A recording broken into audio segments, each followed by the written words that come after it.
আর বিলম্ব নেই, প্রয়োজন তোমরা ধনুর্যজ্ঞের করা আয়োজন। বংশ রাজার আদেশে শুরু হলো মথুরা নগরে ধনুর্যজ্ঞ অনুষ্ঠান। ওম নমো শিবায়, ওম নমো শিবায়, ওম নমো শিবায়। এই মহান ধনুর্যজ্ঞে সমস্ত দেশের আমন্ত্রিত রাজা মহারাজারা ওই ধনুর্বাণ ভঙ্গ করার জন্য একে একে মথুরার দিকে আসছে।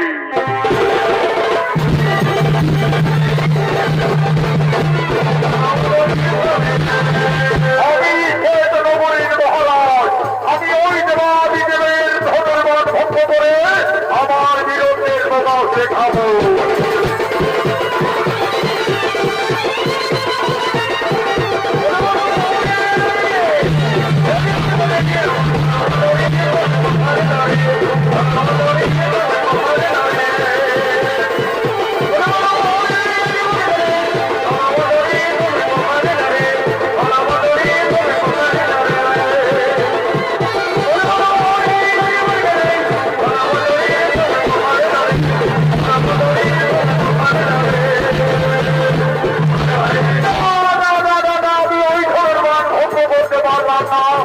আমি ওজানি নগরীর মহারাজ, আমি ওই ধনের মান ভঙ্গ করে আমার বিরুদ্ধে প্রকাশ দেখাবো।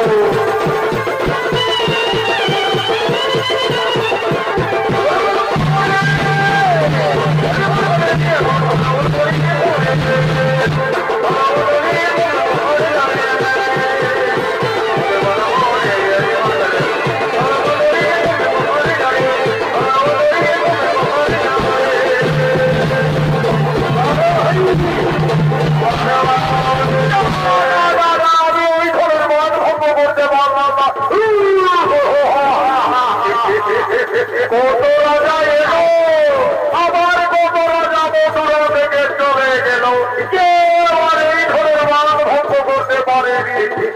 আমি এই মানভূমের মানবাদ, আমি যদি ওই ধরের মান ভঙ্গ করতে পারি তাহলে আমি রাজা হব। কি আনন্দ!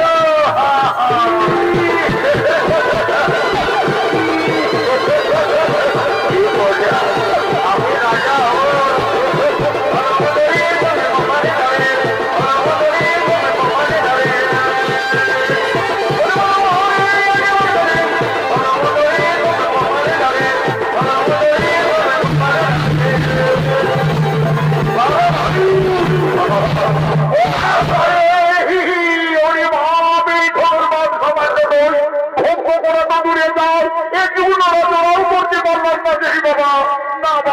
আমিও পালিয়ে যাব।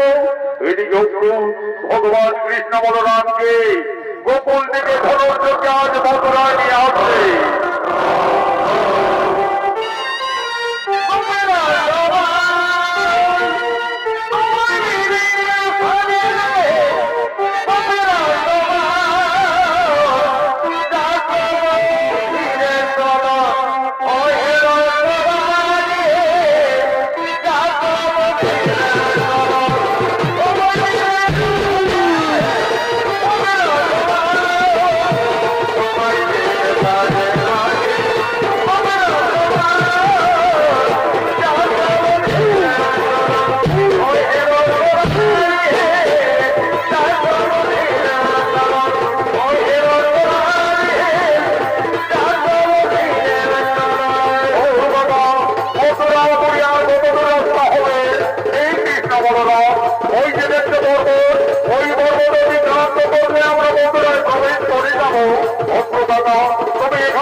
তাই হবে কৃষ্ণ বলরাম, তাই হবে।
এসো দুই বীর সন্তান কৃষ্ণ বলরাম, ওই দেবাদিকে মহাদেবের চতুর্বাদ ভঙ্গ করে তোমরা তোমাদের বীরত্বের প্রকাশ দেখাও।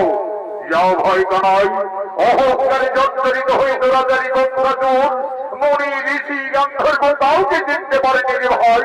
এমনকি তার পিতা উগ্রসেনকে এই মথুরার সিংহাসন থেকে জোর করে ক্ষমতাচ্যুত করে ওই অহংকারী দানব সিংহাসন আরোহণ করে রয়েছে। যাও ভাই তার দর্পচন্ন করো। দাদা আমার বলরামের আদেশে অন্তর্যামী ভগবান আজ সবার তলে আগমন করছে।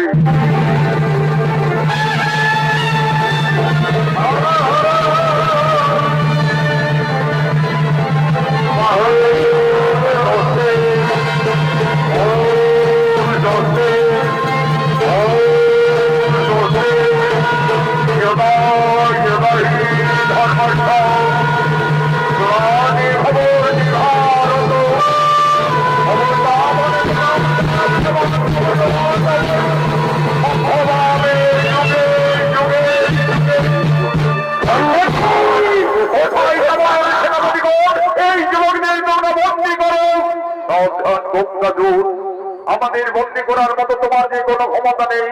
নদীর মতো অত্যাচারী দানবদের সংহারের জন্য আমরা এই মর্তলোকে আবির্ভূত হয়েছি। আমি অন্তর্যামী নারায়ণ, মৃত্যুর জন্য প্রস্তুত হও দানব ধ্বংস করো। আই তরি বন্ধ করিব সে তো